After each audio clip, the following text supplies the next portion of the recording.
Olá, segundos anos, tudo bem com vocês? Vamos começar a fazer o nosso nivelamento falando da formação das monarquias europeias, Portugal e Espanha, tá? Vamos ver o objetivo dessa aula? Compreender as especificidades da formação nacional portuguesa e espanhola, tá? Então veja, monarquia. Como podemos definir uma monarquia? Na atualidade, quais são os países que são governados por uma monarquia, que tem um rei, né? Então vamos lá. A monarquia é uma forma de governo onde o rei, rainha, imperador ou imperadora, né, um monarca, exerce o papel político. Por ser mais ativo governando o Estado, pode ser, né, mais ativo governando o Estado ou mais passivo, cerimonial, em que cumpre meras funções de representação, que é o caso da Rainha Elizabeth, né? O Reino Unido, Andorra, Bélgica, Dinamarca, Espanha, Luxemburgo, Países Baixos, Noruega e Suécia são monarquias constitucionais, né? Obviamente que essas monarquias nós vamos ver a diferença que elas têm da monarquia portuguesa e espanhola que se formaram lá no final da Idade Média e início da Idade Moderna, tá? Então veja, nós vamos fazer o que? Analisar então o processo de centralização política da Península Ibérica, ocorrido a partir do século XII, né, que é fundamental para compreender a formação do território e do Estado Nacional Português e Espanhol, bem como as suas relações com a história de colonização da América e do Brasil. Então veja, nós vamos entender como que aconteceu, né? Por que Portugal e Espanha se tornaram estados nacionais modernos ou monarquias absolutistas, né? Antes das outras regiões da Europa, né? Então veja, uma coisa que é importante a gente pensar, que os árabes muçulmanos invadiram a Península Ibérica e ficaram ali durante 7 séculos. Lembram que nós vimos isso? Vocês viram isso no ano passado, né? E eles tiveram, os portugueses e espanhóis, que expulsar esses árabes nas guerras de reconquista para só então formar esses estados nacionais, tá? Então veja, no século XI, o nobre Henrique de Borgonha participou da guerra de reconquista, da expulsão dos árabes da Península Ibérica. Como recompensa, ele ganhou do rei de Leão e Castela uma faixa de terra que foi o condado portugalense. E ali começa a se formar então a monarquia portuguesa. Aqui nós temos uma pintura, né, desse processo onde eles doam para ele essas terras, né? Então veja, o filho de Dom Henrique, Afonso Henriques, continuou a combater os árabes e ao mesmo tempo liderou a luta para conquistar a independência do condado. Aqui o Afonso Henriques, rei de Portugal, entre 1312 e 1325. Por quê? Porque eles acabaram anexando então a parte sul ali, o Algarve, e aí terminaram de formar a monarquia portuguesa, tá? Então aqui, ó, nós temos um mapa que mostra exatamente como que aconteceu, ó, a reconquista da Península Ibérica entre 1080 e 1492. Aqui nós temos os reinos Leão, Castela, Navarra, Aragão, né, Portugal. E aí Granada, Múrcia, enfim, abaixo. Eles vão se unindo através dos casamentos, vão juntando os exércitos e vão conseguindo assim expulsar esses árabes, né, da Península Ibérica, e aí é que vai dar a formação. Então veja que aqui, ó, ele ganhou o pedaço, né, o condado portugalense, depois ele anexa a parte sul aqui, forma Portugal. Aqui ainda tem Leão e Castela e Aragão. Do casamento desses reinos é que vai aumentar então esse exército, ganhar mais força para formar então a monarquia espanhola. Tá? Então Afonso Henriques proclamou-se então rei de Portugal em 1139, rompendo os laços com Leão e Castela, dando início à dinastia de Borgonha. Em 1249 incorporaram as terras do Algarve na região sul, constituindo assim a formação do Reino de Portugal. Tá? Então o mapa aqui explicando como que se deu essa reconquista desse território para a formação dessa monarquia. Vamos para a nossa atividade? Explique a situação da Península Ibérica no período da Reconquista. Tá? Então vocês vão copiar essa questão no caderno de vocês, vão lembrar do que nós estudamos, vão responder e nós voltamos com a correção.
Vamos fazer então a correção dessa atividade? Explique a situação da Península Ibérica no período da Reconquista. Veja, a situação da Península Ibérica era de guerra de reconquista, pois os árabes muçulmanos haviam invadido a região no século VII. A partir do século XI, os reinos cristãos se uniram para expulsar os árabes. Nesse processo, Portugal foi a primeira monarquia a se formar, porque conseguiu se organizar primeiro, né, e formou a monarquia portuguesa. Revolução de Avis. Então, em 1383, aproveitando-se da morte do rei de português, da dinastia de Borgonha, né, Dom Fernando, rei de Castela, tentou usurpar o trono de Portugal. O povo português, liderado pela burguesia, venceu os castelhanos. Esse fato ficou conhecido como a Revolução de Avis. Então veja que foi importante porque como haviam laços familiares ali, né, o rei de Portugal morreu, o rei de Castela obviamente queria terra, né, porque quanto mais terra eles tivessem, mais poder eles teriam. Mas a população não aceitou e a burguesia auxiliou, enfim, financiou essa revolução para que Portugal continuasse tendo um rei. E aí o Dom João I da dinastia de Avis então se torna rei de Portugal nesse momento, tá? Veja, com a conclusão da Revolução de Avis, seu líder e mestre da ordem militar de Avis é Sagrado Rei, iniciando a segunda dinastia portuguesa. Retribuindo a ajuda recebida, os reis da dinastia de Avis deram grande apoio à burguesia portuguesa em seu projeto de comércio e navegação. Esses fatores seriam determinantes para o futuro da política mercantilista portuguesa e início da navegação portuguesa no ultramar. Lembrando que eles desejavam encontrar um novo caminho para as Índias, né? Porque o comércio das especiarias era controlado pelos árabes e pelos italianos no Mediterrâneo. E a burguesia tinha interesse, porque ela queria aumentar o seu volume de comércio. Então ela auxilia, né, na Revolução de Avis, né, sagram então o rei Dom João I, mantém a monarquia portuguesa autônoma, né, sem a interferência então dos castelhanos, e obviamente a partir do momento que a burguesia financiou a Revolução de Avis, o rei ficou com essa dívida, entre aspas, né, e aí tem o maior empenho em ajudar a desenvolver esse projeto de navegação, tá? Então veja, ó, a participação da burguesia na Revolução de Avis favoreceu os estudos náuticos. Em Sagre reuniram-se navegadores, cartógrafos, cosmógrafos e aventureiros. O conjunto de conhecimento ali desenvolvido viabilizou as grandes navegações. Aqui a gente tem uma imagem bem interessante, né, da Rosa dos Ventos, da Fortaleza de Sagres, no Algarve. Veja, eles não podiam se lançar as grandes navegações assim, de qualquer jeito, né? Então eles precisavam organizar. Já havia o conhecimento porque eles já faziam navegação de cabotagem em alto mar, né? Já navegavam no Atlântico, mas precisava mais conhecimento. Então, com a ajuda da burguesia, esse conhecimento vai acontecer e eles vão se preparar para as grandes navegações, tá? Vamos para a nossa atividade? Que relação é possível estabelecer entre a Revolução de Avis e a expansão marítima portuguesa? Então, vocês vão copiar essa questão no caderno de vocês e nós voltamos com a correção.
Vamos corrigir a nossa atividade, pessoal? Então veja, que relação é possível estabelecer entre a Revolução de Avis e a expansão marítima portuguesa? A participação da burguesia na Revolução de Avis favoreceu os estudos náuticos e viabilizou as grandes navegações. Tá?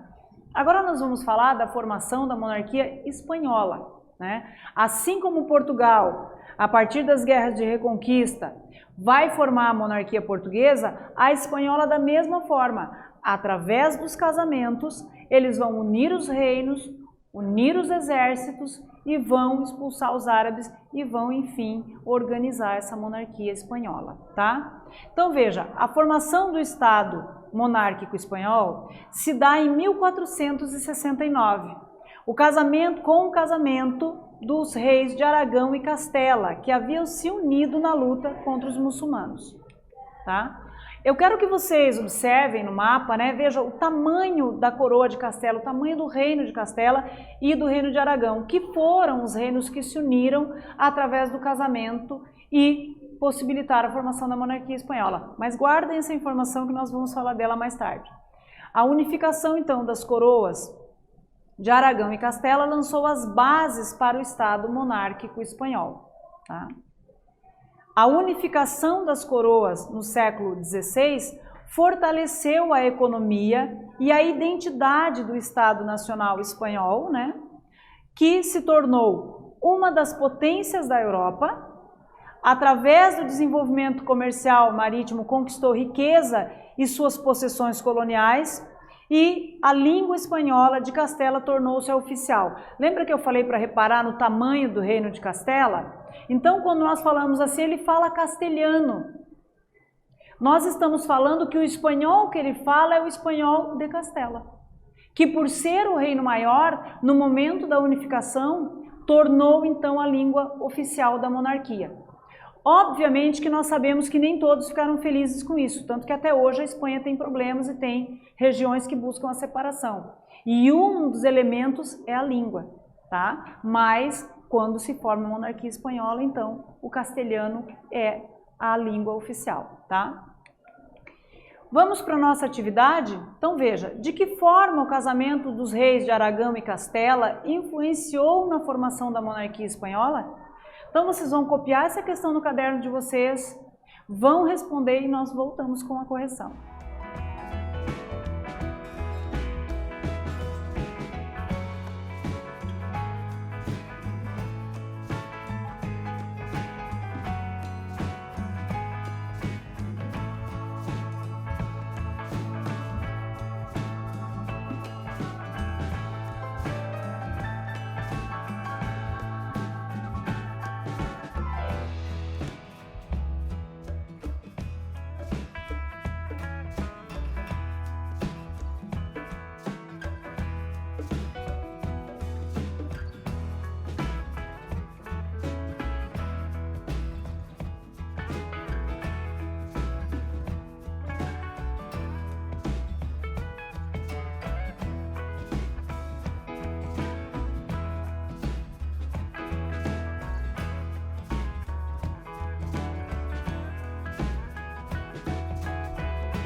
Vamos fazer a correção da nossa atividade então, pessoal? Veja, de que forma o casamento dos reis de Aragão e Castela influenciou a formação da monarquia espanhola?